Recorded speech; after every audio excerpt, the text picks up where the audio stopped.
이해찬 전 민주당 대표는 오늘 뭐 이런 얘기를 했다고요. 우리나라가 신세질 게 아무것도 없는 나라다.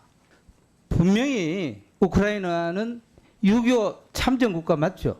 참전 국가는 아닌 거로 알고 있습니다. 참전 국가 아닙니까? 6.25 당시에 그 참 뭐 이렇게 저희를 지원한 국가는 아닙니다. 네. 완전히 잘못된 겁니다. 6.25는 우리가 북한으로부터 침략받고 소련의 사주를 받았어요. 그 당시 우크라이나는 소련이었습니다. 근데 그 당시 우크라이나를 주던데요. 국민께 사과하십시오. 아니. 우크라이나가 6.25 참전국이냐고 한 질문에 대해서는 제가 잠깐 착각을 좀 잃었습니다. 자, 어제 국회 국방위가 열렸는데요. 우크라이나가 한국전에 참전했는지를 두고 때 아닌 격론이 펼쳐졌습니다. 결국 앞서 보신 것과 같이 이채익 의원이 제가 착각을 했었네요 라는 발언으로 마무리가 되긴 했습니다. 저희가 오늘 이 얘기를 해보려고 하는 건 아니고요. 이 국방위에서 여러 현안이 다뤄졌는데 저희가 가장 관심을 가질 만한 현안이요. 그제 있었던 바로 오발령 문제였습니다. 그 영상도 이어서 보겠습니다. 사이렌 소리 들으셨습니까? 장관님. 예, 서울 지역에서는 그렇게 되었는데 백령도는 어떤 생각이 드셨어요? 그 뭐 여러 가지 생각이 들 수 있다고 봅니다. 아니 장관으로서 예. 국방을 책임지고 저는 있는 미리 장관으로서 제 입장에서 황당한 문자 메시지잖아요. 북한 사격 쏘기 전에 NSC를 통해서 사전 조율한 걸로 알고 있는데 제대로 조율 안 했습니까? NSC 차원에서도 사전에 대비는 다 했었습니다. 대비한 것이 이 모양이에요. 서울시에서 어제 공습경보 발령한 걸 했잖아요. 예. 재난 문자를 보냈잖아요. 예. 그건 수방사에서 요청해서 아닙니다. 보냈다는. 수방사에서는 요청한 게 없습니다. 서울시에서 뭐 거짓말한 거네요? 서영주 부대변인, 이게 경계경보 사이렌 울리고 재난 문자 보낸 거 주체는 이제 서울시예요. 그런데 조금 전에 기동민 의원 얘기를 들어보면 국방부도 이 책임에서 자유로울 수 없다, 뭐 이런 얘기일까요? 그렇죠. 이게 이제 경계경보인데요. 북한의 도발이 있을 때, 그러니까 시스템은 재난 문자 시스템은 서울시가 갖고 있는 거예요. 네. 그냥 서울시가 독단적으로는 결정할 수 없습니다. 그러니까 서울시와 행안부, 국방부 이 세 축이고요. 거기에 이제 조금 더 나가면 대통령실, 안보실, NSC까지 연결돼 있습니다. 특히나 안보 문제잖아요. 네. 이건 서울시가 혼자서 결정할 수 없어요. 그래서 지금 저는 이거 국방위로 보면서 이건 서울시의 책임도 있지만 결국엔 국방부의 책임입니다.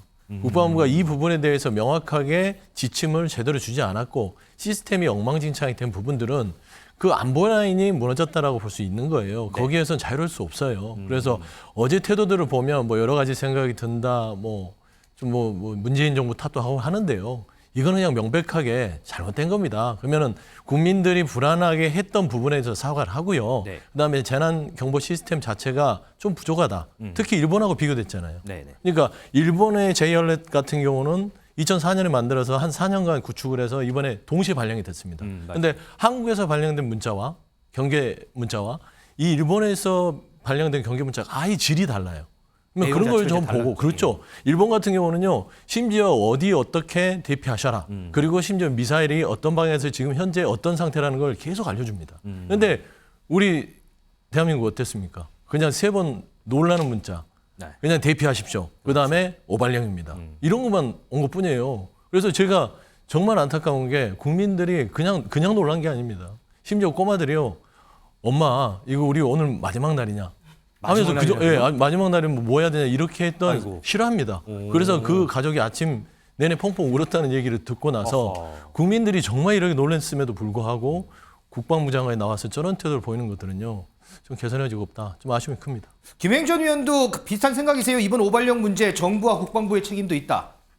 이제 이 안보와 관련돼서는 여야 다 공이 아무리 중요성을 강조해도 지나치지 않죠. 그렇죠. 그런데 이제 이것이 지금 현재 감찰 중이지 않습니까? 네. 그래서 감찰 결과가 나오기까지는 정확하게 말씀드릴 수는 없을 것 같은데, 여하튼 우리 부대변인 말씀하신 것처럼 이 오발령 소동에 대해서는 정부가 반드시 분명히 입장을 좀 밝혀야 될 것 같습니다. 왜냐하면 많은 서울 시민들이 놀랬고, 네. 저도 사실 놀랬고, 또 설사 그렇더라도 차라리 경계 해제 이렇게 문자가 나갔으면 됐는데 여기서 또 오발령으로 오발령이. 나갔다는 것도 이상하고 왜냐하면 처음에 이제 경계 경보 나가고 그 다음에 여하튼 뭐 그 행위가 있었던 건 사실이니까 경계 해제로 나갔었어도 됐을 텐데 그런 생각도 들고 제 생각에는 이제 우리가 6년 만에 이거 민방위 훈련을 한다고 해요. 맞아요. 네. 총체적으로 우리 민방위 훈련 그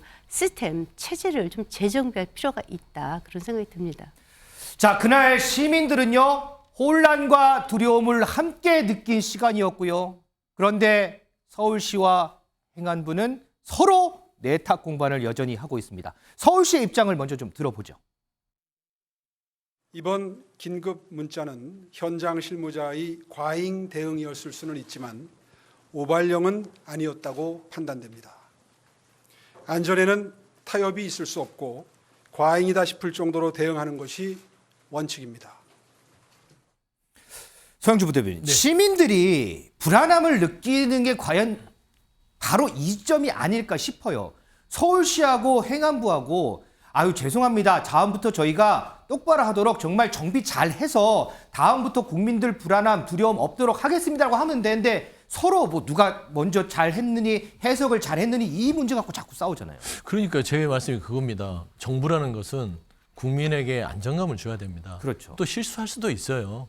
그러니까 이제 오세훈 시장이 얘기한 거는 과잉 대응하는 거 좋습니다. 이런 안보 문제, 안전 문제에 대해서는 지나친 게 더 나을 수 있어요. 하지만 이거는 오대응이잖아요. 잘못 대응했으면 잘못했습니다 하면 됩니다. 네. 그리고 서울시 행안부요.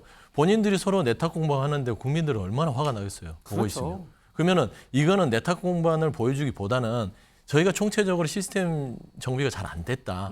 이렇게 얘기를 하고 앞으로 이렇게 개선하겠다 하는 것들이 국민에게 봉사하는 공무원들의 자세 아닐까요? 그런데 심지어 보면 저는 가장 좀 우려스러웠던 게 뉴욕타임즈 외신 보도를 보면요. 네. 지금 대한민국은 북한의 도발에 대비할 채비가 안 돼 있다는 그런 보도가 나갑니다. 어허. 이번 오발령 사태를 보면서요. 이런 게 심각한 겁니다. 그러니까 지금 이거는 뭐 민방위 훈련이 아니잖아요. 만에 하나 이게 실제적으로 북한에서 미사일을 쐈다. 그러면은 이거는 즉각적으로 대응 체계가 와야 되는데 이게 실제 상황이었으면 서울 시민들 어떻게 되겠습니까? 끔찍합니다, 생각해요. 그래서 이런 부분들을 정부가 이거를 뭐 지금 정치적으로 막고 대응하고 하지 말고요. 네. 실제적으로 국민들이 체감할 수 있는 그런 시스템 개선으로 태도를 바꿨으면 좋겠다. 그런 말씀입니다.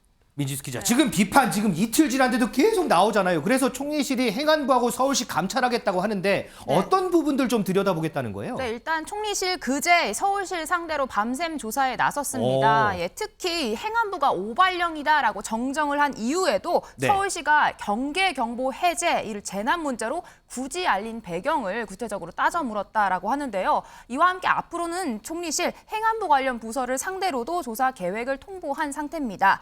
이때는 당시 군의 경계 경보 발령 요청 상황이 구체적으로 어땠는지 또 미수신 지역의 경우 경보 자체 발령을 하라 이렇게 지시한 방송의 타당성, 전례 등을 구체적으로 따져 물을 예정이라고 합니다. 김진일 변호사, 그래서 지금 그날 이제 문자가 문제가 되는 게 자 보면 경계 경보가 발령됐습니다. 왜 경계 경보가 발령됐는지가 없고 대피할 수 있도록 해주십시오. 어디로 대피하도록 하는지 안내도 없고 그래서 지금 문제가 되고 질타를 받잖아요. 그래서 이 문자 좀 바꾸겠다고 하더라고요. 네, 그렇습니다. 방금 이제 말씀하신 것처럼 이제 가장 큰 문제가 왜 이런 일이 발생을 했고 또 어떻게 어디로 대피해야 되는지 이 부분이 지금 빠져 있지 않습니까? 맞아요. 그게 가장 큰 문제이기 때문에 이런 어떤 재난 문자 역시도 육하 원칙에 맞게 이렇게 수정을 할 것이다라고 이제 이야기를 했습니다.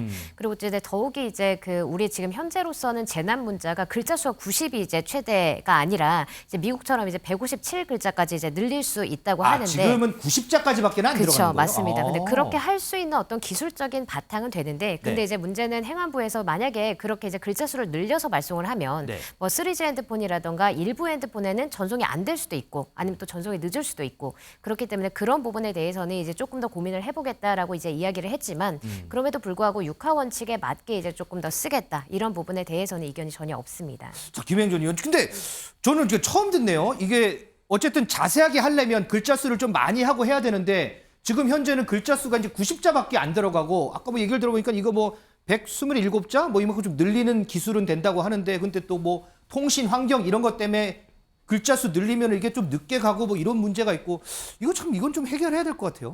그게 이제 저희 그 지난번 전당대회 치를 때 보니까 90자가 기본 요금이고 네. 그걸 딱 넘으면 요금이 또 굉장히 과부하가 되더라고요. 또 추가 요금이 붙어요? 그러니까 그런 것 때문에 90자로 제한했는지 모르겠는데 여하튼 저는 이제 얼마 전에 이번 문자 소동 말고도 네.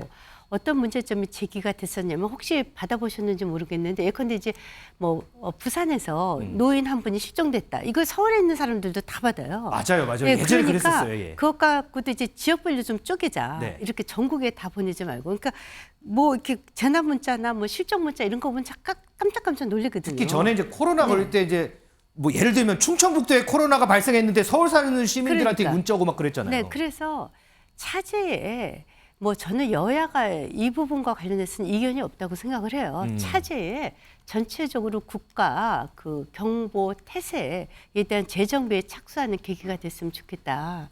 이런 생각을 들다. 왜냐하면 제가 일본에 잠깐 놀러 갔었는데 지진이 났었어요. 그러니까 저희 외국인들한테 우리 외교부에서 보내주더라고요. 아하. 외교부에서 대한민국 외교부입니다. 지금 동경에 6.7도의 지진이 발생했으니 이렇게 대표해 주십시오. 그래서 제가 주의하십시오. 그때 깜짝 놀랐어요. 어떻게 우리 외교부에서 제가 이렇게 딱 보내나. 그랬는데 여하튼 이거는 뭐 전 변명의 여지가 없다고 봅니다. 네. 자, 앞으로요. 벼랑간 저희가 문자를 받게 되더라도 의문점 없이 명쾌하게 이해할 수 있는 그런 문자를 좀 받아봤으면 좋겠습니다.